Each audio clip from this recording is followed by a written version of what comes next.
네가 감히 나를 차단해? 귀엽네. 안녕하세요, 아르지입니다. 결론부터 말씀드리면 차단이 풀릴 때까지 반드시 기다리셔야만 합니다. 너무 뻔한 대답이라고요? 그럴 거면 애초에 영상을 찍지도 않았습니다. 이번 영상의 순서는 차단을 하는 상대방의 심리, 차단이 풀렸을 때 제외하는 방법, 차단을 하는 사람과 제외가 쉬운 이유 순으로 준비했습니다. 중간중간 영상을 건너뛰면 이해가 어려울 수 있으니 꼭 처음부터 끝까지 영상 시청 부탁드릴게요.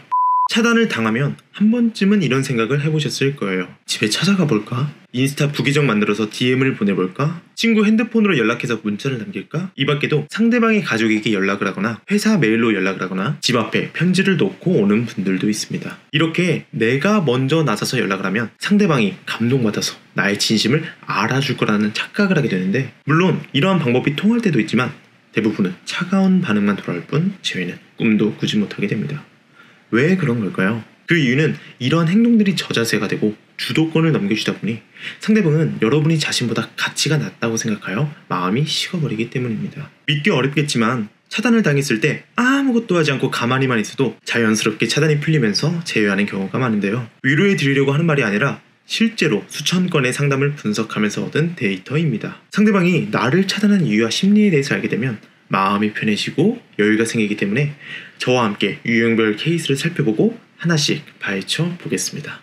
첫 번째, 과한 매달림입니다. 차단을 당하는 가장 많은 원인에 해당하는데요. 한 번만 얼굴 보고 이야기하자, 제발 내 이야기 좀 들어줘 처럼 입으로 계속 매달리다 보니 여러분의 집착을 견디지 못해서 어쩔 수 없이 차단을 선택하는 경우입니다. 이때는 당장 연락을 멈추시고 가장 먼저 이별의 원인을 파악하셔야 합니다. 상대방의 마음이 식어서 일방적으로 헤어짐을 통보받았다면 일주일 정도 후에 카톡이나 SNS를 통해서 잘 사는 여러분의 모습을 보여주고, 심하게 싸워서 헤어졌다면 아무것도 하지 말고 그냥 기다리기만 해도 차단이 풀리는 경우가 많습니다. 두 번째, 복수심입니다. 가장 제외가 쉬운 케이스인데요. 여러분에 대한 분노, 질투, 배신감 때문에 상처를 받아서 똑같이 여러분에게 복수하고 싶은 심리입니다. 내가 차단하면 너 역시 힘들고 괴롭겠지? 하면서 정신승리하는 건데, 시간이 지나면 상대방의 감정이 회복되면서 차단이 풀리거나 연락을 달라는 신호를 보이게 됩니다. 대놓고 여러분의 SNS를 염탐하거나 여러분과 관련된 사진을 올리거나 의미심장한 문구 또는 슬픈 음악들로 자신의 프로필을 꾸미게 되는데, 아마 다들 한 번쯤은 이런 행동을 해보셨을 거예요. 라떼는 싸이월드에서 많이 관찰할 수 있었습니다. 80, 90년생분들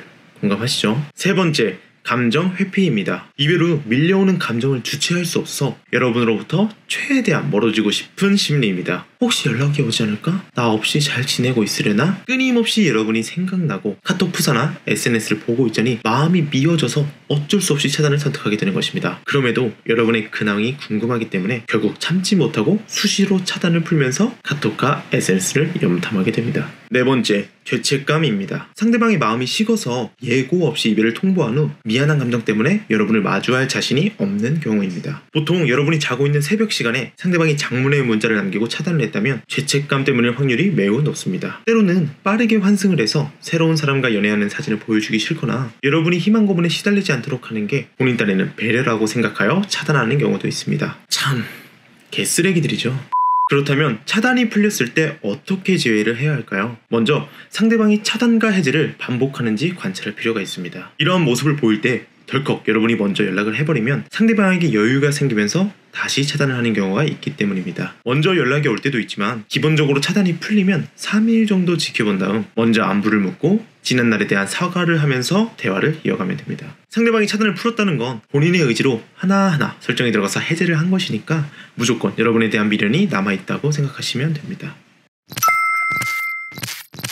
감정이 남아있지 않은 사람은 굳이 차단할 이유가 없습니다. 자신의 추억을 무의미한 시간으로 간직하는 것에 대한 거부감이 들고 설사 여러분에게 연락이 와도 흔들리지 않을 자신이 있고 후회 또한 없기 때문입니다. 차단을 했다는 건 결국 여러분에 대한 감정이 남아있을 확률이 매우 높다는 뜻이니 여유를 가지고 여러분의 삶에 집중하셨으면 좋겠습니다. 오늘 제가 준비한 영상은 여기까지입니다. 도움이 되셨다면 좋아요, 구독 한 번씩만 부탁드리고 저는 다음에 더 유익한 영상으로 인사드리겠습니다. 시청해주셔서 감사합니다.